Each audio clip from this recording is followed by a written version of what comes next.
அஸ்ஸலாமு அலைக்கும். உங்க பசங்க கீரை சாப்பிட மாட்டாங்களா? அப்ப இது மாதிரி ட்ரை பண்ணுங்க. வேண்டான்னு சொல்ற பசங்க கூட வேணும்னு கேட்டு வாங்கி சாப்பிடுவாங்க. அதுக்கு முதல்ல ஒரு மிக்ஸி ஜார்ல 8 பல்லு பூண்டு, 1/2 ஸ்பூன் சோம்பு, ஒரு 3 காஞ்ச மிளகாய் போட்டு நல்லா நுணுக்கி இது மாதிரி எடுத்து வச்சுக்கோங்க. இப்போ ஒரு பவுல்ல 1 கப் எந்த கீரையா இருந்தாலும் பரவாயில்ல கழுவி எடுத்துட்டு அதுல 1 கப் நீளமா நறுக்கின வெங்காயம், நம்ம அரைச்சு வச்சிருக்க பூண்டு மசாலா, அப்புறம் 2 பெரிய ஸ்பூன் அளவுக்கு கடலை மாவு, 1 ஸ்பூன் அளவு அரிசி மாவு, கலருக்கு கொஞ்சோண்டு கேசரி பவுடர், இது ஆப்ஷனல் தான், தேவைன்னா யூஸ் பண்ணிக்கோங்க. அப்புறம் தேவையான அளவு உப்பு சேர்த்து தண்ணி தெளித்து இது மாதிரி மாவை பரட்டிக்கோங்க.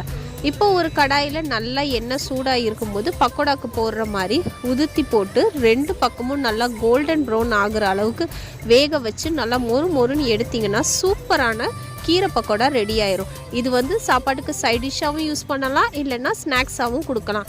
பசங்க ஹெல்த்தியாக சாப்பிடணுன்னா இது மாதிரி ட்ரை பண்ணி பாருங்கள்.